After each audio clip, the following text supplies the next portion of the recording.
Goeiedag hartlike kykers, ons is bly om vandag weer saam met u te wees op hierdie program Godsdiens en die Koerante, wat uitsaai op Homebase TV vanuit die Kaapstad, Justenberg vlakte. Ons is bly om weer eens vir Gippie te hê. Baie dankie oom. Gippie, jy is weer op ons program hier. Godsdiens en Koerante, nou ja. En wat het oom daar vir ons? Jy weet, een ding wat die Koerante oorspoel het, die afgelope 2-3 weke en nog voor dit is hier die kop. Wel, en die TV-stasies en YouTube en alles, die hele wêreld is net kop 20 dit en kop 27. Ja, nie geweldig, ons het al hieroor gepraat, maar ons moet weer praat, want dit is nou besterk en dit is nou half verby al, en bietjie 'n oënskou neem wat eintlik hier aangaan. Want soos in Engels sê, there are winners and losers. Ja. Bietjie praat, who are the winners, who are the losers? Ja, kyk hierdie ene hierso. Hierso is nou 'n groot bladsy ene, en dit sê hierso, Africa's kop, much ado about nothing. Die Shakespearean verwysing, nogal 'n punt dan sê hulle, despite the lofty ambitions of COP27, very little has been achieved, with the issue of funding, loss and damage meeting strong resistance. Maar wat my getref het is hierso, as jy die begin van hierdie artikel hierso lees, dan begin hierso, Africa's kop, dis nou omdat in Afrika gehou is daar in Egypte, Sharm el-Sheikh, ne? The implementation COP that turned out to be a damp squib was extended to yesterday after the parties were unable to find common ground by the close of business on Friday, with the divide between developed and developing nations glaringly evident. The Coca-Cola sponsored conference, attended by more than 40,000 registered delegates. Kan jy glo? Dis 'n klomp. Ek dacht dis 'n paar honderd leiers, Ja. Miskien 1000 op die uiterste, maar 40,000 afgevaardigdes.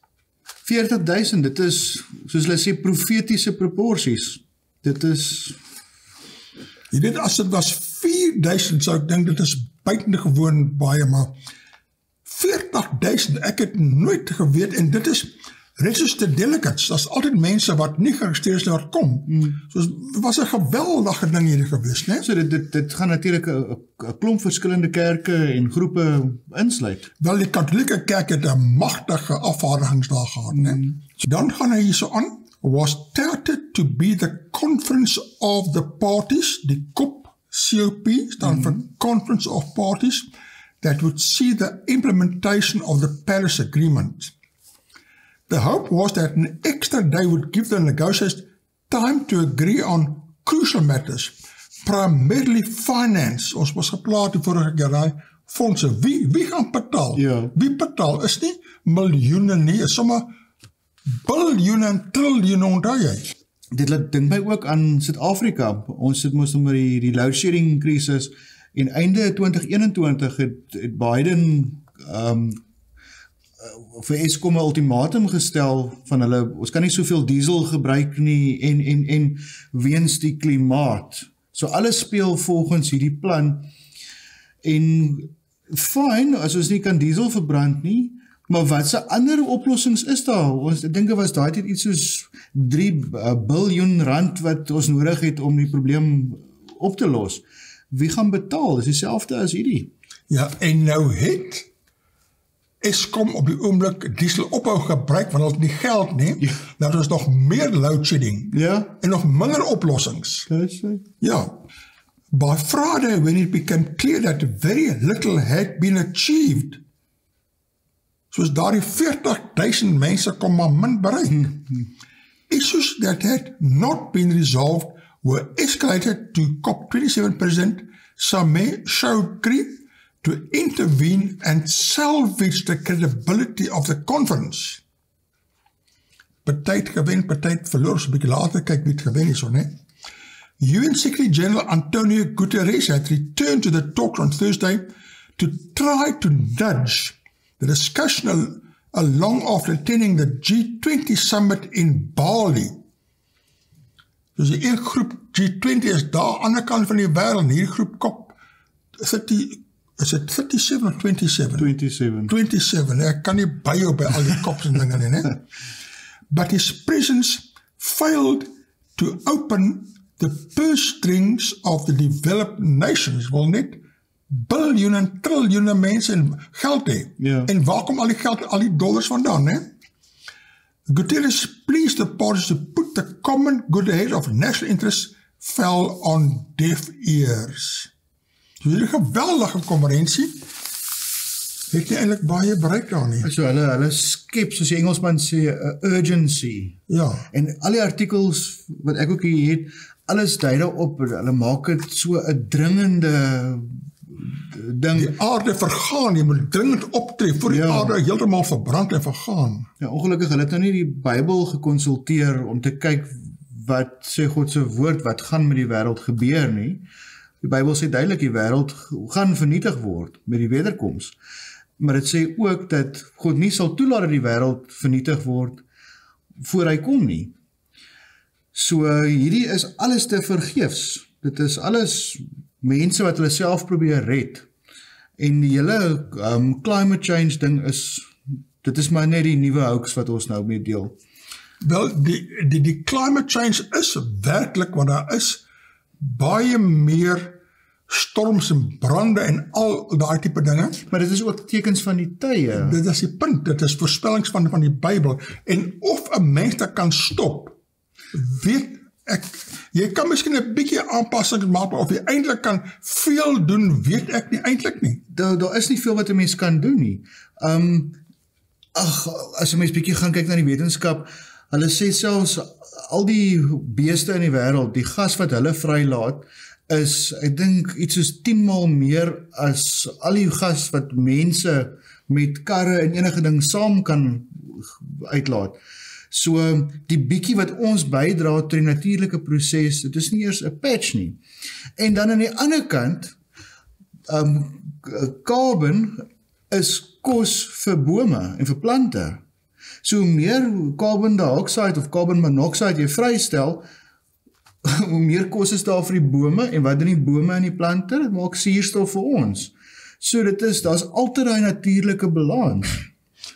Daaroor kry jy hierdie, wat hulle noem climate deniers, wat groot vraagtekens het of jy eintlik iets kan doen en wat is eintlik die oorsaak. Dit is nie alles vanselfsprekend nie. En daar is tog 'n element van waarheid in hierdie hele storie. Soos met enige leuen is daar 'n element van waarheid. Ja. Maar die implementasie daarvan word uitgemergel, soos met die lockdowns en die goed, dieselfde gebeur. Hulle mergel die storie tot op die been toe uit om 'n agenda te bereik. Ja. Nou wat sê jy volgende Koerante? Ja, hier is nou nog so ene. Geskiedenis kan hard oordeel oor COP27 se gesloer. So hulle skep, nou van ek op skool was, het ons al gehoor van die ozonlaag en van die CFC's en al die dinge. Nou hoor ons alweer hier van die gesloer. Dan skryf hulle hierso, die aankondiging Sondagoggend dat 'n fonds in die doodsnikke van die Verenigde Nasies se klimaatberaad COP27 geskep is om arm kwesbare lande op te help uit die nood, is met 'n groot gejuig as 'n historiese deurbraak beskou.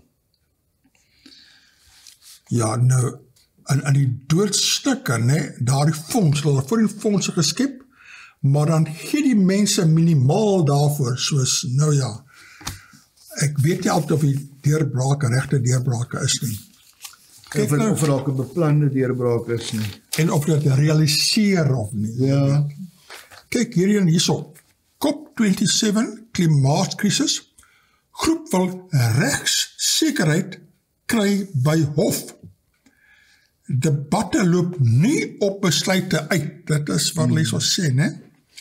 Die leiers van 18 lande is op pad na die internasionale geregshof om onder meer regssekerheid te kry oor wie daarvoor verantwoordelik is om mense teen die klimaatskrisis te beskerm.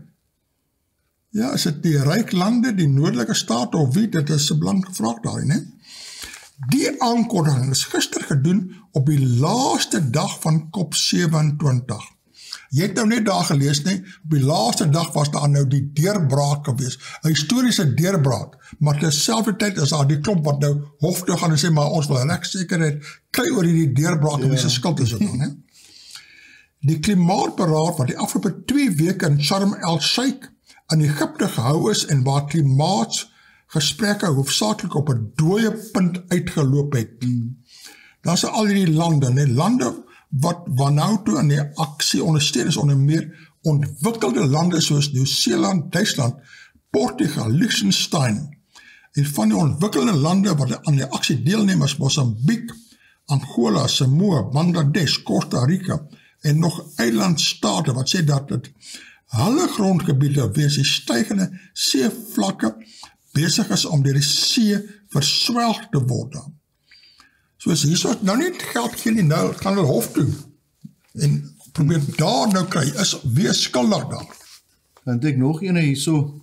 As the curtain comes down on COP27, nations are urged to walk the talk.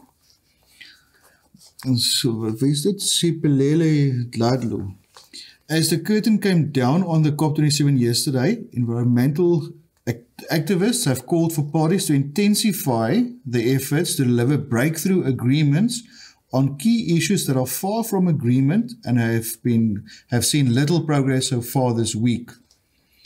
Ja, jy sien dat daardie walk the talk, die arm lande wil nou baie meer geld hê, en ook met die reg, met partykeer, maar is dit die ryk lande se skuld, of nie, of wat? Soos, nou ja, dit is nie. Wel, as die ryk lande druk op, hulle wil sit om goed anders te doen, soos byvoorbeeld nou Amerika wat nou druk op Suid-Afrika wil sit, om nie diesel te gebruik nie, ons sal het doen, maar dan moet hulle die geld gee om dit te doen. Ja, ons sal ons laag gesien, dat gee baie geld, maar dan is dit eintlik 'n lening wat hulle gee daarso. En wie moet dit terugbetaal? Ek en jy moet dit betaal, ja. Nou ja. Kyk, en ons het sê daaroor in die eerste plek nie. Ja.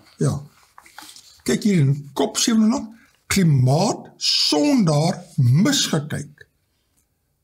Wat is 'n klimaat sondaar? Nou ja, hier kom ons nou 'n bietjie nader aan waarheid, né? Kyk hier. Na 2 weke van onderhandelings in Sharm el-Sheikh, Egypte, oor verskeie fasette van klimaatsverandering, is die wêreld se onvolhoubare voedselstelsel een van die kernoorsake van die noodtoestand waarin die planeet hom bevind, oor die hoof gesien. Ja, gaan oor kos, ons maak nie kos, ons het te veel mense, né?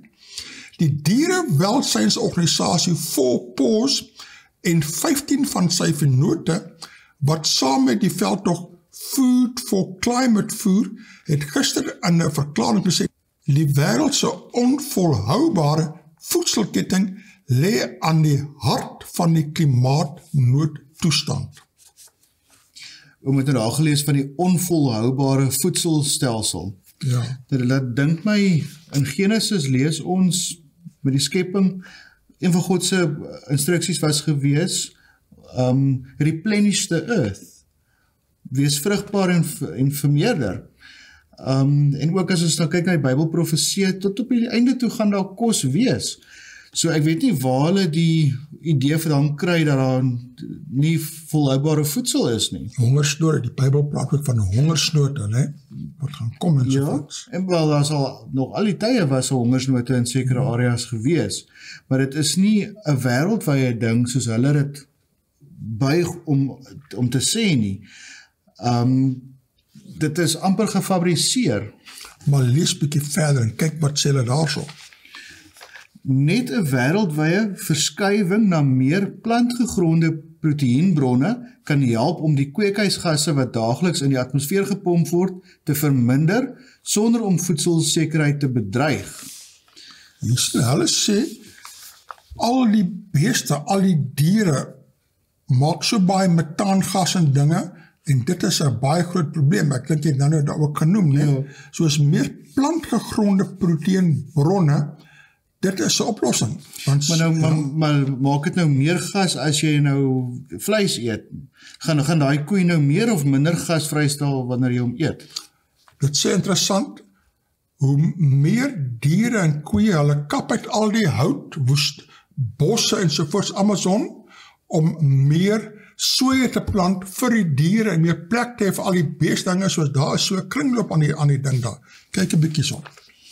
Dan sê hulle die organisasies ten gunste daarvan dat fabrieke waar met vee geboer word, gesluit moet word en dat op 'n meer omgewings- en dierevriendelike manier met vee omgegaan word. Voorpos sê in 'n onlangse publikasie die produksie van vleis en melkprodukte is 'n dryfveer vir ontbossing waar woude uitgekap word om byvoorbeeld soja as veevoer te verbou. Dit lei op sy beurt tot die verlies van biodiversiteit.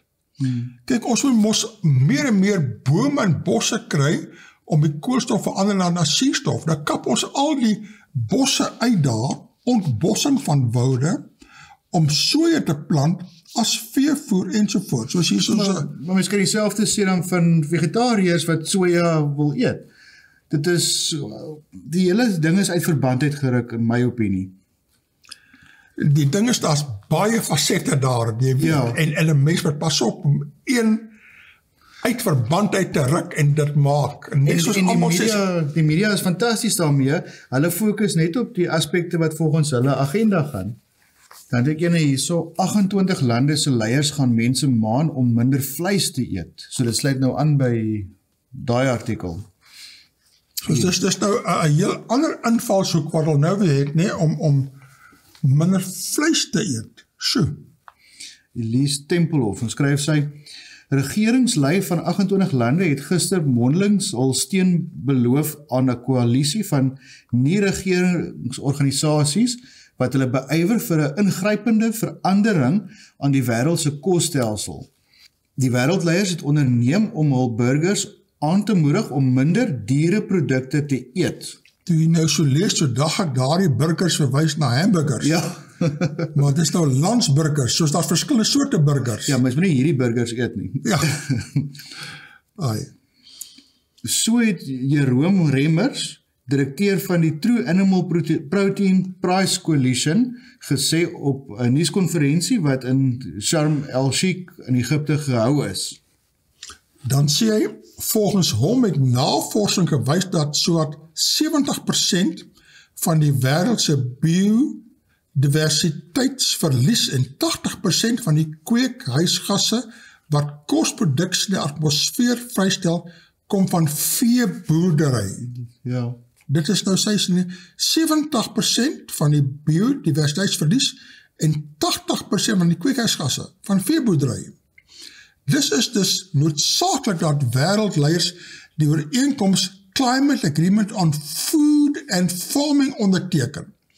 Juist omdat die mensdom die wêreldtemperatuur onder die vlak van 1,5 grade wil hou. Ja, soos jy dat as diesel moet jy na kyk, en as karre, en as food, dit is 'n geweldig klomp dinge, né?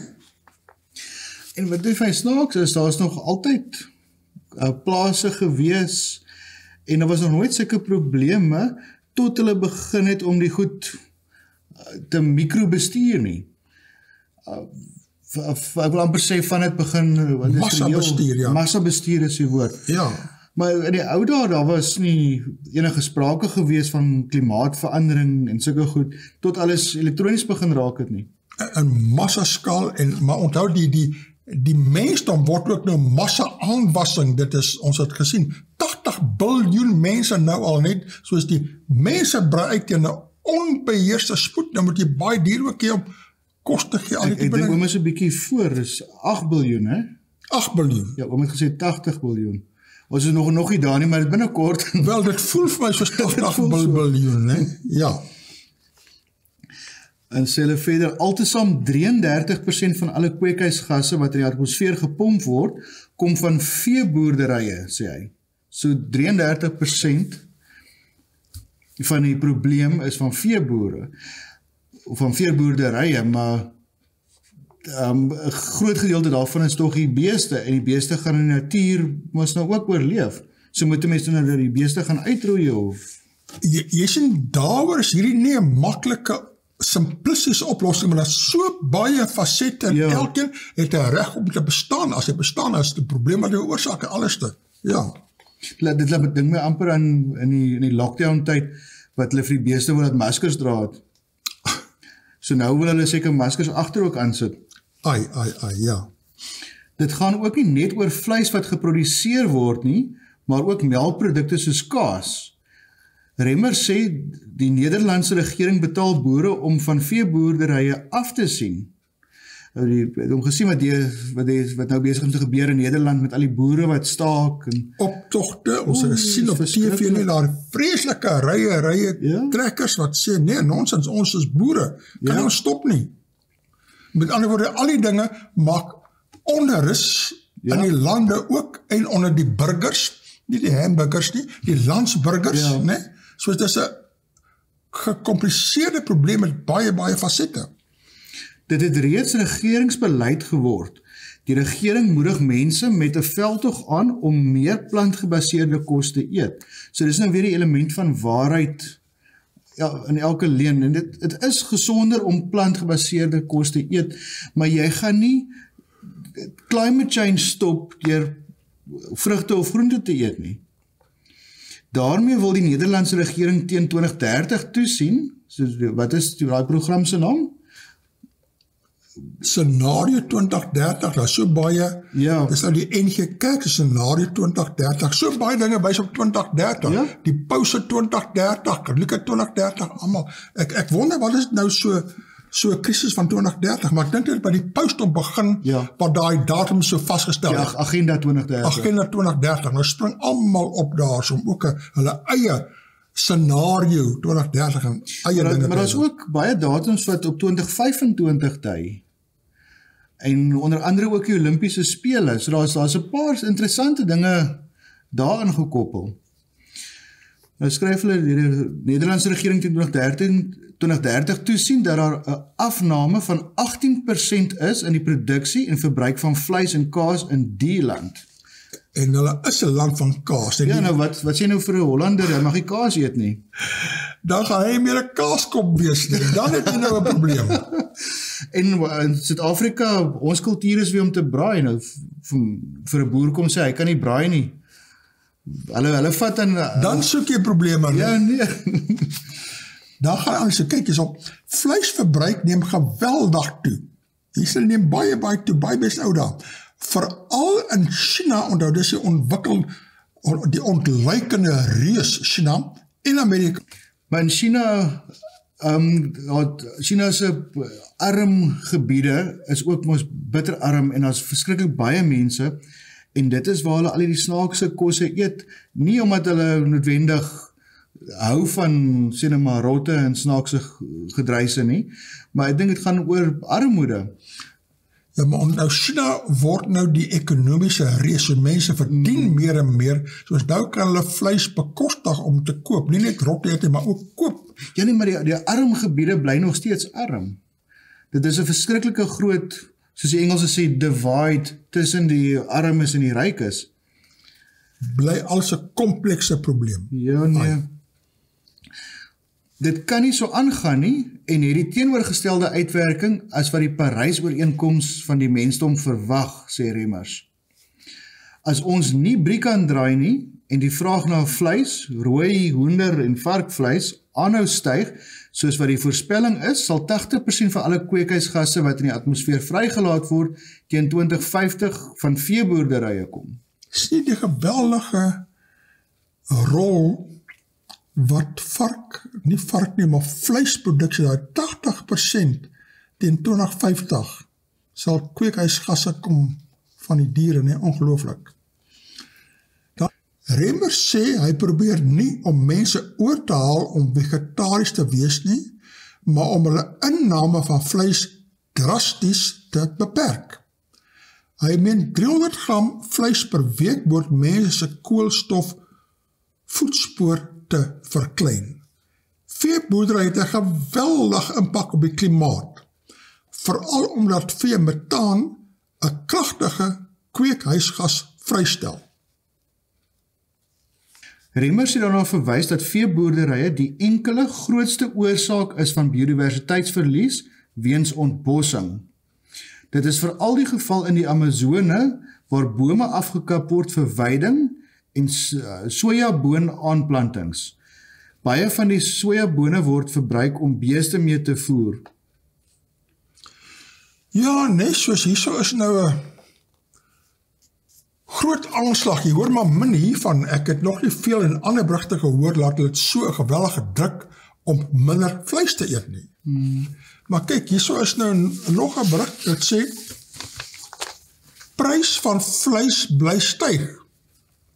Ook goedkoper alternatief 15% duurder as 'n jaar gelede. Nou kyk hulle na goedkoop opsies soos jou hoendervleis, jou varkvleis het ook geweldig gestyg daar.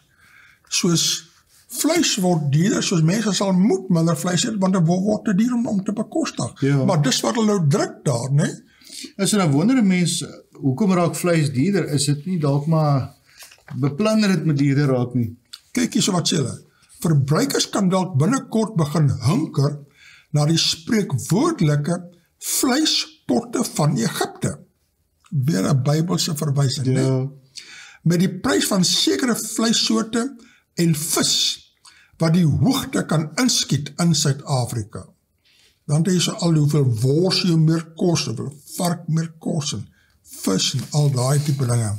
En ongelukkig is dit nie net vleis wat duurder is nie. Alle inkopies is duurder. Ja, dit is waar, dit is waar. En dan sien nog 'n Afrikaanse artikel, aarde teen 22ste eeu, 1.7 grade Celsius warmer.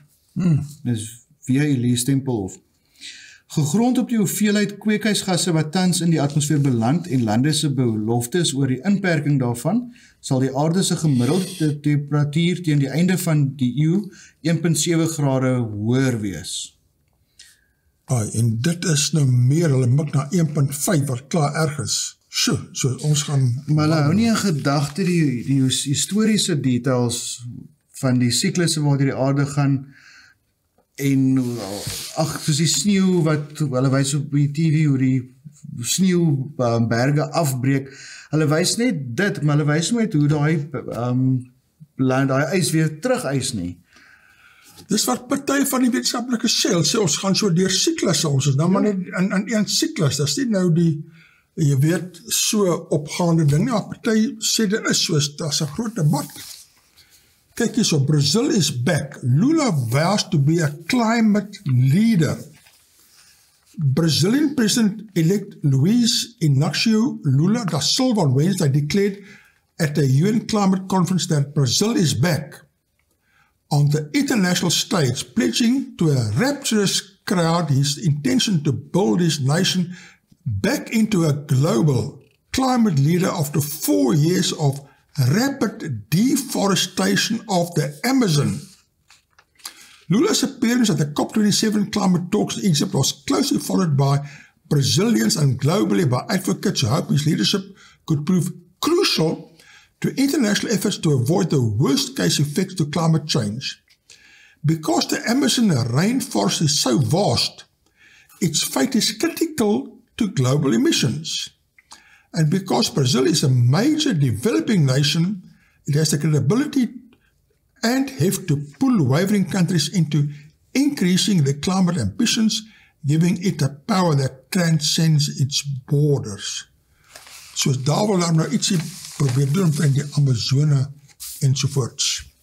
Dan is so heel rechts onder aan die bladsy daar, dadelik COP27. The UN climate talks that were supposed to end on Friday were extended by another day as negotiators sought to break a deadlock over creating a fund for nations hard hit by global warming impacts. Dis om geld te kry. Wie gaan al die geld gee vir al die dinge, ne? Today we need to shift gears again. Time is not on our side. Egyptian Foreign Minister Sameh Shouki, who chairs the COP27 talks, told delegates, adding, I remain committed to bringing this conference to a close tomorrow in an orderly manner. Wat toe nie eintlik gebeur het nie. Mense wil nie so baie geld gee nie. Dan dink ek 'n stukkie hierso, aktiviste ketting, hulle aan vliegtuie vas op Schiphol lughawe. Meer as 500 aktiviste van Extinction Rebellion en Greenpeace het welgestelde mense se private vliegtuie Saterdag verhoed om op die Schiphol lughawe naby Amsterdam op te styg. Die belangrikste boodskap wat die aktiviste vir die wêreld gehad het, was dat privaat vliegtuie 10 keer meer kweekhuisgasse per passasier vrystel as 'n gewone passasiersvliegtuig en tot 50 keer meer as 'n gemiddelde treinrit deur Europa. Volgens Greenpeace was die protesaksie vreedsaam en het die aktiviste bloot voor die vliegtuie gesit en hul vla met die boodskap "Fly no more" daarop laat wapper. Private vliegtuie is die besoedelendste manier van vlieg. Dit lyk of hierdie mense, die ryk is en die lugvaartbedryf blind is vir die feit dat hulle mense se lewe in gevaar stel deur die klimaatkrisis te vererger. En so sê Davy Zlog van Greenpeace. Nou is my vraag net, wat is die balans dan? Daar's nie so baie privaat vliegtuie, dit is eintlik maar baie min, en die privaat vliegtuie teen al die koeie en die beeste en die betaangas, of wat tel die meeste? Dis 'n kompleks storie. Kyk hierdie ene, né? Dit is 'n mors van geld om... Nou mag jy nie meer vlieg nie, nou moet jy ophou vlieg. Ja, maar sien maar 2 mense in 'n privaat vliegtuig, wat amper net soveel petrol gebruik soos 'n vliegtuig wat 'n paar honderd mense kan vervoer. So ja, dit is geldmors, maar dit is gewoonlik maatskappye, dit is 'n privaat vliegtuie, so dis hulle eie geld, hulle kan mos self besluit hoe hulle dit wil mors. Kompleks. Kyk hierso, hierdie sê so, climate change, cognitive dissonance, cloud COP27. Ja. Nou, daardie cognitive dissonance is 'n Franse woord. Dit beteken cognitive as jou verstand, en dissonance is onsekerheid verskil. Ja. Soos, dis ook om ons so vassak hier so, né? Die verstandelike cognitive dissonance, ek weet eintlik nie wat so 'n mooi Afrikaanse woord daarvoor nie, verstandelike dissonansie, verstandelike onsekerheid, die mekaarheid oor so baie dinge en die implikasie, invloed van elk, dit is 'n probleem daar. En kyk, Jesus het gewaarsku in die laaste dae gaan een van die kentekens gaan wees deception, misleiding, onsekerheid. En ek dink cognitive dissonance beskryf presies wat Jesus voorspel het. Onsekerheid, warboel, verwarring. En dink jy so 'n tekenprentjie, hey, you forgot to pay the bill. Climate compensation. Maar nou wys hulle daar 'n grafiekie van die 1800s tot die 2022s, maar dis 'n leuen. Want daai grafiekie bly nie net styg nie, hy gaan op en af en op en af. Maar kyk nie so, dit is die suidelike lande van die wêreld, wat nou die noordelike lande uitskel, want die noordelike lande, Europa en Amerika en daar is hulle maak, so word gesê al die besoedeling, en nou wil die suidelike lande hê, hulle moet betaal. Climate compensation betaal. Maar hulle gaan hof toe en sê, nee, dit is nie alles so waar nie, en om hulle nie geld, en hulle het nie geld betaal, nie soos ons sien. Ja, komplekse ding daar. Maar jy weet, daar is so baie implikasies hier, ek wil kyk na 3 dinge hierso.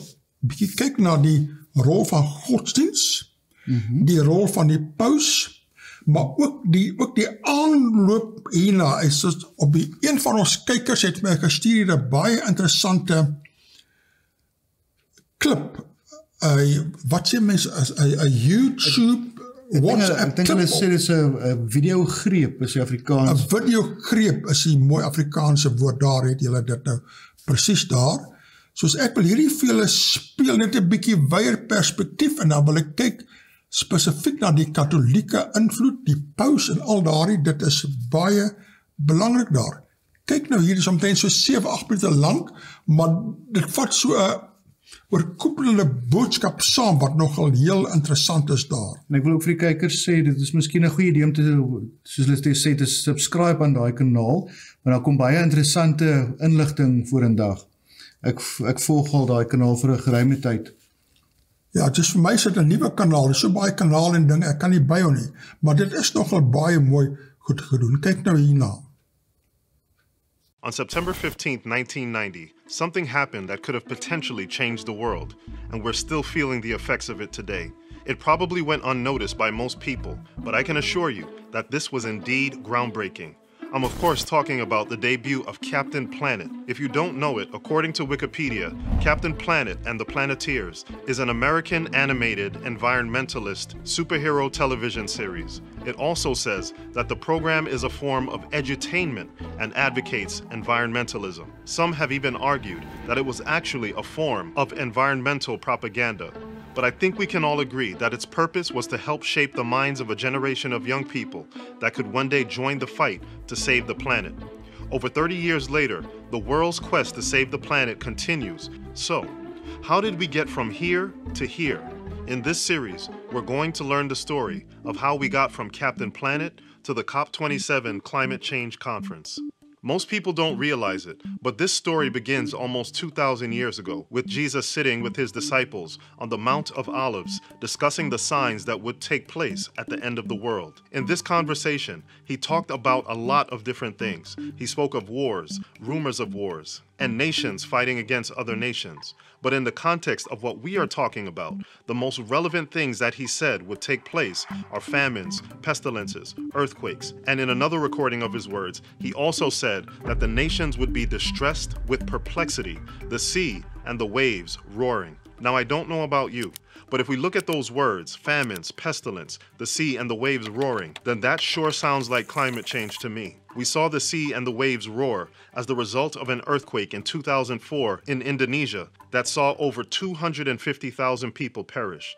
We see the seas and waves roar every time there is a hurricane, and make no mistake about it, the nations of the world are distressed and completely perplexed as they desperately try to solve the issue. And so enter Captain Planet to save the day. He was introduced to a generation in the hopes that they would take up the cause to save the planet from the forces of evil. I, like many of you, used to watch Captain Planet when I was younger. To be honest, I thought the show was a little corny because I was more of a Transformers and G.I. Joe kind of a guy. But when you're trying to pass the time during summer break, you do what you gotta do. Anyway, I want you to humor me for a moment and listen to the words of the intro to Captain Planet. And trust me, I am going somewhere with this. Fire! Wind! Water! Heart! Go planet! By your powers combined, I am Captain Planet! Captain Planet, he's our hero. Dis nou interessant, en voor ek vergeet, ek wil net vir kykers selfs kan hierdie vir julle aanstuur, hierdie julle 8 minute video klip daar, dit is baie interessant, maar ek is weer eens getref met die eindboodskap, hoe die paus en katholieke kerk 'n groot vinger in die paai het, soos hulle in Engels sê, daarna 'n groot deel, en dit kom nie deur in baie van die berigte, net so hier en daar kom dit deur, en dan party van die oorseese, en party van oorseese Koerante en berigte, dan behandel hierdie nou die invloed van die paus in die kerk daarso. En soos hy gesê het, die kerk en staat, wat probeer meng. Maar nou is dit veral die kerk en die climate ding, en dis die kerk wat het dryf die katholieke kerk daarmee. Maar as die katholieke kerk se beplanning gewees, Laudato Si, wat in 1985 wat geskryf is, die hele doel daarvan was die hele climate agenda, en alles wat ons nou sien gebeur, het hulle daai tyd al beplan. Kyk hierso, hierdie is nou 'n baie interessante berig vir my. Ons het laas gepraat, 2 weke gelede, ons gepraat oor die kop, oor hierdie Vatikaanse rolprent De Letter, wat daar gespeel is herhaaldelik by die kopsessie. Nou, een van ons kykers hierso, Dr. Henriette Klaas, het hierdie berig my gestuur, het bietjie, laat ons hierdie ding lees hierso. Kyk, Vatican Global Premiere of The Letter, dis daar die rolprent, The Letter, featuring Pope Francis. Cardinal Parolin, Sister Smerili, and environmental protagonists partake in the global premiere of the Letter film, which features Pope Francis. Hy is 'n groot deel daarvan in Robert. On 4 October, the Feast of Francis of Assisi in the Vatican's new Synod Hall. Kyk, hoe gaan al die dinge saam, nie? Saint Francis of Assisi, Pope Francis I. The documentary is devoted to protecting and saving our common home. Dan gaan het aan the Vatican News Staff Reporter. The global premiere of the Letter film with the participation of Pope Francis. Mens kan vraag, wat hy nou met rolprente te doen? Maar dit is die machtige media van die Katholieke Kerk. Took place on Tuesday in the Vatican's new Synod Hall in the midst of leaders in the church, including Cardinal Pietro Parolin and Cardinal Michael Czerny, the scientific community, ambassadors and press. Baie ambassadeurs van die verskillende lande daaraan by die Vatikaan, almal aan die saam. Ja. Dan skryf hulle verder, the screening of the documentary, The Letter, A Message for Our Earth, which was produced by Oscar-winning Off the Fence Productions and presented by YouTube Originals, took place on October 4th, the feast of St. Francis of Assisi, a day which also marked the Holy See's official entry into the Paris Agreement on climate change.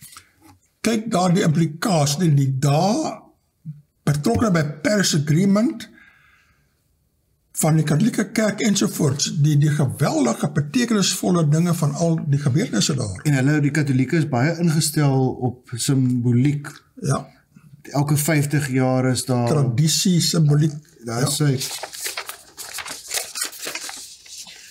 Sê hulle, Vatican unveils new documentary on climate change. Vatican presents accession to United Nations and Paris climate agreements.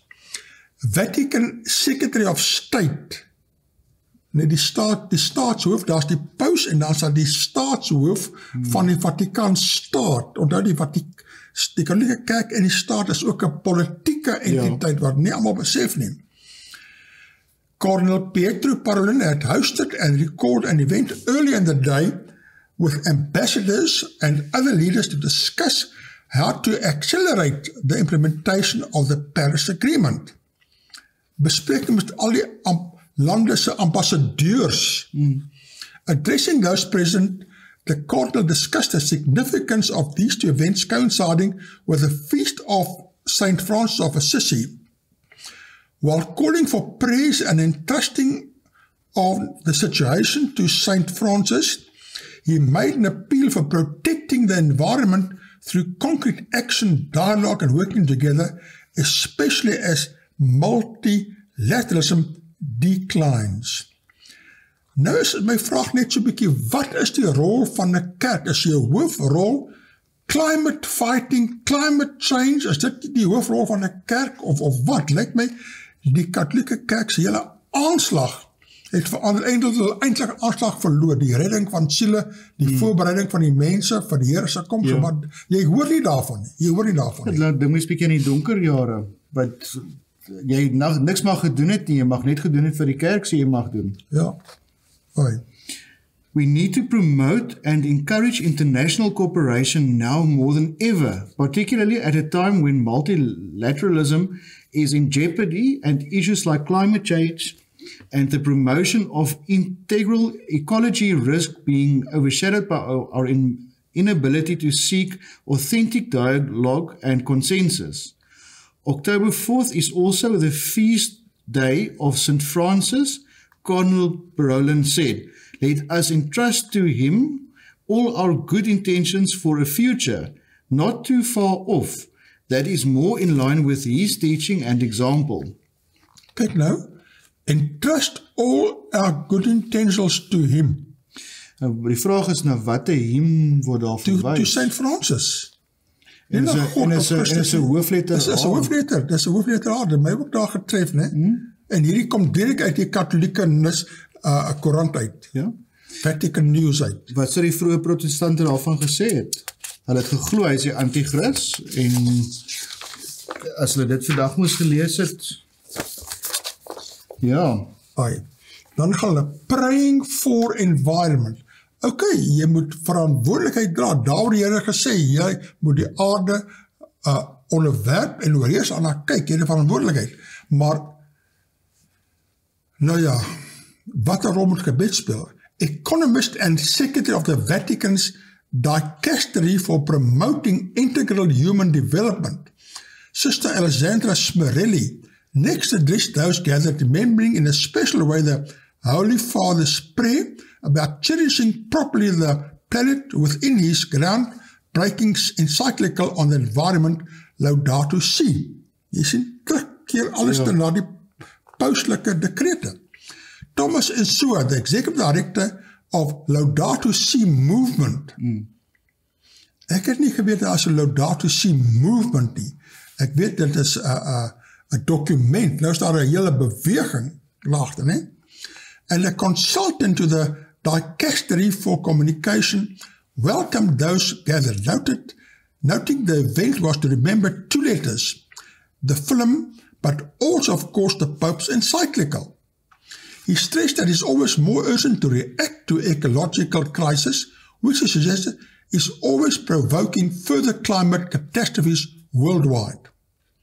Nicholas Brown, director of The Letter, has won 4 Emmys, 2 BAFTA awards and more than 50 major festival awards across the world.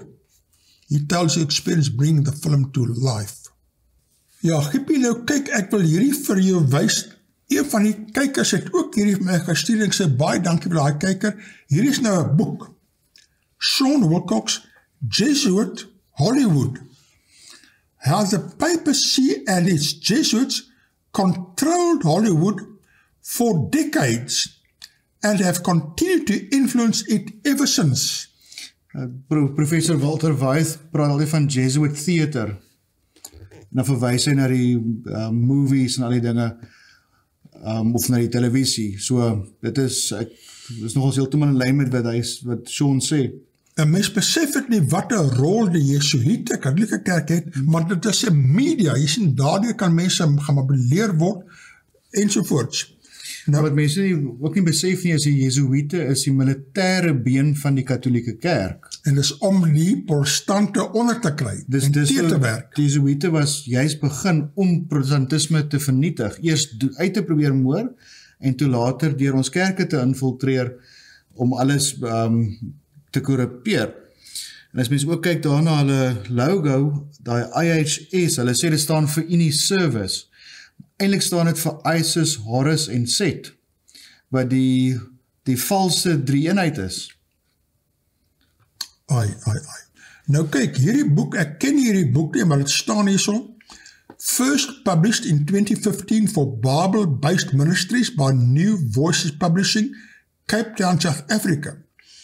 www.newvoices.co.za. That's a Bible-based world ministry. Nou die hele boek is, dat ek sien hoeveel bladsye, 400 bladsye van die geskiedenis van die Jesuïte in die rolprentbedryf. Ek kan hierdie e-boek aan enige kyker stuur wat ek graag wil hê, lees dit sal jy totaal nuwe insig gee van die Katolieke, van die Vatikaan en die Katolieke beweging daar. Maar kyk hierso, hier is ook weer ene wat een van die kykers my gestuur het, hierso, en dit is ook heel insiggewend. Pope Francis is aligning the UN 2030 agenda with the Vatican's Laudato Si goals for World Youth Day 2023. So dit is omgedraai. Omgedraai volgende jaar. Volgende jaar is die World Youth Day, en daar kom die Katolieke, en hulle daar so align die UN Charter met die Laudato Si goals. Ons het gelees daar is hele Laudato Si movement om die hele wêreld te kry agter hierdie beweging. Kom ons lees wat dit hier so sê. Dat ding my so in die Bybelversie, and the whole world wondered after the beast. Ja, a remarkable phenomenon is taking place in today's political and religious world. There's an alignment taking place in which political and religious leaders are uniting to promote the very same message. Kyk, Dit kan mens duidelik sien. politieke leiers en kerkleiers, maar jy lees nie so baie in die koerante van die kerklike leiers en betrokkenheid daarby nie, behalwe met partyberigte, net soos hierdie. Selektiewe berigte. Ja, maar baie mense is oos toe, baie berigte is oos toe, hulle jy weet, besef nie die implikasies van die En die ding is, al die goed klink mooi, dit klink so goed. Ja. The world is uniting under Pope Francis' leadership to save the planet, even as sin and lawlessness continues to spread at an alarming rate. Ek sou baie meer wou sien dat die Pope klem lê op sonde, wegkry van sonde, lawlessness, né? The Pope's plan for World Youth Day 2023 is to combine the UN 2030 agenda with Laudato Si in an effort to bring the world together around a single new sustainable economy based on papal dogma. Al die dinge saam, net die UN's agenda, sy brug daar en al die jeugende opkommandeer agter die papal dogma. En wat nou vir my opvallend is hulle praat hier van sin and lawlessness. Ja. Nou, die Bybel sê vir ons, sonde is die oortreding van die wet, en dit wys spesifiek na die 10 gebooie. Daar is baie onder ons is oor waarna dit verwys. Die bottom line is dit verwys na die 10 gebooie. En soos hulle daar ook noem, lawlessness. Maar nou, as die paus nou gaan praat oor sonde, dan onthou hulle die 10 gebooie verander. Hulle weergawe is aansienlik korter en toe moes nou die tweede gebod verwyder, so toe moes hulle die 9de gebod in 2 split, sodat hulle weer 10 gebooie kan hê.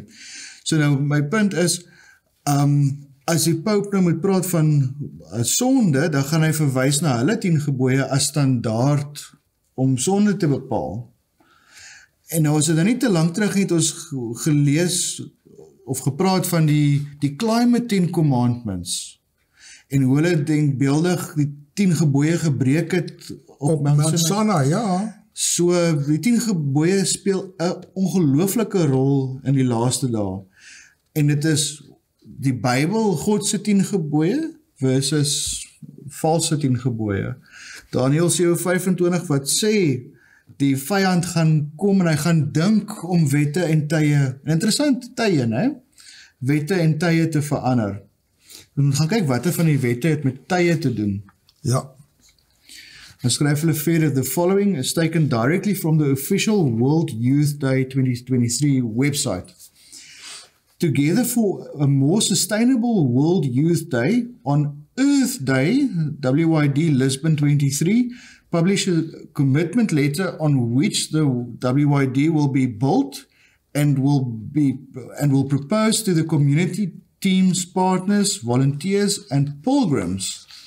The Holy Father has challenged us, die Bybel sê, call no man father, behalwe jou eie pa. And much less holy, né? Precies. Has challenged us to build an event of youth, an event of strength. It is with this fresh and creative mind, as well as clear-headed and responsibility, that we look at JMJ Lisbon 2023. We will host unprecedented event August 2023. It is vital that we learn from past editions while fostering creativity and innovation. Ja, kyk, soos Augustus volgende jaar is die groot Youth Day, ons gaan dan weer heel wat nuusberigte kry, né? Dan gaan hy aan hierso. It is our mission to build the JMJ Lisbon 2023 upon the sustainability goals adopted globally. The Laudato Si goals put forward by the Vatican as well as the United Nations 2030 agenda. So nu gaan die dinge saam daar. Ja. United Nations agenda, Vatican goals, Laudato Si, alles saam. JMJ Lisbon 23 will be attended by Pope Francis's encyclicals Laudato Si and Fratelli Tutti, and by the apostolic exhortation Christus Vivit. Nog 'n derde een wat inbring daarso. Then what as we take great care of your common home. Pragtig mooi, maar daar's belangrike ding in die geestelike lewe as dit. The Holy Father says everything is connected. Concern for the environment thus needs to be joined to a sincere love for our fellow human beings as an unwavering commitment to resolving the problems of society. Lisbon 23 will bear in its very core the concept of integral ecology. So die ekologie word nou gebruik om almal so saam te vat daar alles doen. Die probleem is, dis goed om lief te wees vir jou neighbor, maar hulle definisie van hoe om lief te wees vir jou neighbor is nie Bybels nie. Ja. This is Pope Francis's plan for the world. He is merging the philosophies of Laudato Si, Fratelli Tutti, and the United Nations 2030 agenda in order to solve the problems of society. Or is this the strategy of the United Nations?